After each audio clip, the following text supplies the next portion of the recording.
and welcome to Adam Nielsen TV. That's right down there, right now, as you can see. And we are here with Trace discussing today's even, episode of Big Brother. It's the third episode. And Trace, Evander and Louise are manicuring in the bathroom. What's that all about? I know, I couldn't believe it. How cosy are they getting? And I tell you what, she did say she wasn't good. She's not that cosy though, because she ain't going to do his pants, is she? I know. So, I was looking at Ollie yesterday and I was thinking, he could actually play Clark Kent, couldn't he? Do you think so? Yeah, I think he's got that kind of Superman look about him. Oh, I thought he had more... Yeah, I kind of guessed the boy next door kind of innocence. Yeah, bless him. And the housemates are all speculating about Lee and Casey. Nobody seems to have picked up on Jasmine and Dappy, or have they? I don't know. I don't know either. I think they maybe have, but it's too in your face, so they're trying to not think about it. And Louisa says she's a sex addict. Well, yes, but apparently that's been out in the papers before she went in, because Mark, as you know, doesn't watch CBB, and he already knew that. So that's not new news, because apparently she's been to all these raunchy sex parties and... Yeah, she's a bit of a swinger and stuff, isn't she? Yeah, did you hear her telling them what a sex addict actually is? I can't remember. Refresh my mind. Well, she was saying you're only classed as a sex addict when it starts interfering with your daily, other things you'd be doing in the day. So it kind of takes over your life. That's a sex addict. It's because you're that obsessed with sex. You're not doing things you should be doing in a normal day-to-day routine. So she literally really was addicted then? She was an nymphomaniac. Or is an nymphomaniac, should I say. So I don't know how she's going to do with this 3 weeks. We'll have to watch this space, won't we? I don't know. And Evander looked a bit uncomfortable during the sex with girls talk, didn't he? He did, but he's not been the first, has he? Because Lionel also has been that way, so... Yeah, I think Evander's very much like Lionel in a lot of ways, in that he's a gentleman, really, and he's a godly man, really, isn't he? So he does have these opinions that maybe some conversations just shouldn't be spoken about. He's very Victorian, isn't he, in his kind of beliefs? Yeah. Excuse Tracy's parrot in the background. Eddie's really this is the only thing. This time of night he's always really vocal. And what about the knock challenge, Trace? Did the right pair win? Was it a good challenge? Oh, yes. Bless Ollie. Could you see the concentration on his face? Look, God love him. He so wanted to win as well, didn't he, bless? He wanted to do it for Lionel. I know. It was so good. And Louisa and Evander, Dappy and Liz, and Lee and Casey will face the public vote. I know, to go into the bolt hole. What's all that about? How exciting is that? Yeah, it's really exciting. Apparently there's going to be some big bombshell on Friday, so I don't know what that's about. I was going to say, could you think what it could be? I don't know. We'll have to see if they're giving away any clues over the next couple of days. I'm wondering if they're going to send them back and then they have to decide who's up for eviction. I don't know. On the Friday night. I don't know.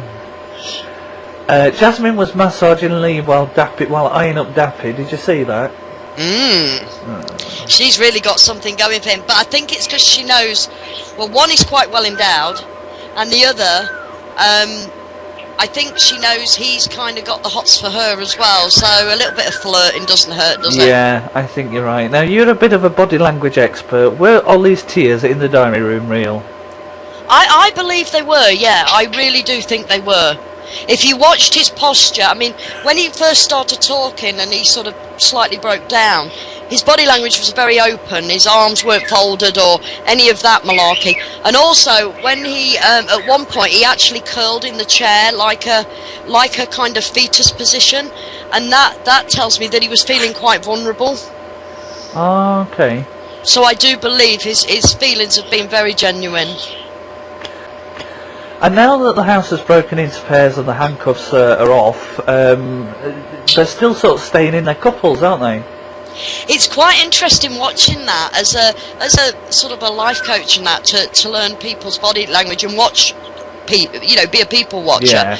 I was quite shocked that they've only been handcuffed 3 days, some of them, yeah. and even though the handcuffs are off, they're still acting like they've got this dependency thing going on, like this bond, this huge bond. But I suppose you've took strangers out of their familiar surroundings. Yeah. You've handcuffed them together, so they've gone in. So the experience hasn't just been a personal one; it's been a coupled one. Yeah, I totally So get that. that's made the bond a lot stronger, and it's built this instant rapport between the two people handcuffed. So even though they've got no handcuffs on, they're not straying far from each other, are they? Not at all, no, not when you're watching the programme anyway. And it's quite bizarre that Yeah. that behaviour happened with just, well, for some, 36 hours of handcuffs. Yeah. I'm just going to read some tweets out. Shane Reaction, who's a regular up there on Big Brother's Bit on the Side. Ollie Luck hasn't slept with a man, and Jim Davidson is a harmless old man, he said. Hashtag CBB. That's fabulous. Yeah, I was quite shocked with that, because Ollie, I thought, might have experimented. Do you know what I mean? I thought he might have experimented and done both, had both sexes. So I was quite surprised to find he was only sort of curious about the men, but he'd actually only slept with the women. Yeah, so was I actually. I was really surprised because he's so camp, He is so calm. isn't he? Louis Spence, Big Brother's Bit on the Side. Poor Ollie Locke having a cry. The house can break you down so quickly. It's so much harder than you think it's going to be in there. Yeah, they always say it's like a pressure cooker. Yeah. I mean, we can only speculate, can't we? Because you know from past experience, until you've actually put yourself and walked that situation, you can only, what's the word, kind of think what it would be like. Yeah. To actually do it, I think, would be another scenario, because, like I said, you're taken out of everything you know.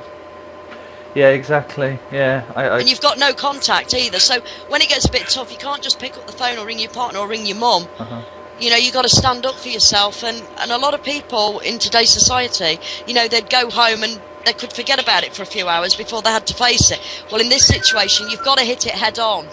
And I think that's why Louisa's, in some respects, Louisa's personality is good to have in the house. Because I think, really, you've got to say it like it is. Yeah. And you can't really afford to be blasé. You've got to nip it in the bud if you're going to stay in there and it's not going to turn into a war zone. Yeah, I totally understand that, and that's the good thing about Louisa. She's one of those kind of girls that will just be, you know, really upfront and just say it how it is. So yeah. Liz is not used to people being nice to her. She says she gets death threats and horrible comments on Twitter. Yeah, again, that's going to be strange for her because she's more or less a recluse, isn't she? Yeah. I know she works from home and I know she has problems socialising because she said that when she first went in. Uh-huh. So I think she's found the situation. I think she was probably expecting people to sort of point the finger and be quite distant with her. Mm-hmm. And I think because she's found them quite open, like Jim and Linda's been sat there and, you know, they've been quite supportive. But again, see, she explained to them that she has this problem. And I think if people understand, they can help you. If you don't tell people, they don't know what's going on in your head. So again, it's about the honesty thing, isn't it? It's about when you're feeling uncomfortable to say to someone, hey, you know, I'm struggling a bit. Do you mind just helping me? Or what would you suggest? Or... I just want to just go back to what we were saying about Louisa. She said that she didn't care what people think about her. Do you think she really does? Definitely. Really? You can't be in a famous situation, you know, like the fame that you crave with being any of them jobs that they're doing in there. It's all publicity. Without people liking you, you haven't got your fans. And if you haven't got your fans, you haven't got a career. Yeah. Oh, it's all going on. Right, this is Adam Nielsen TV. We'll be back tomorrow to blog about tomorrow's episode. So we'll catch you later. Bye-bye. Say bye-bye, Trace. Bye-bye. Bye-bye. Good girl.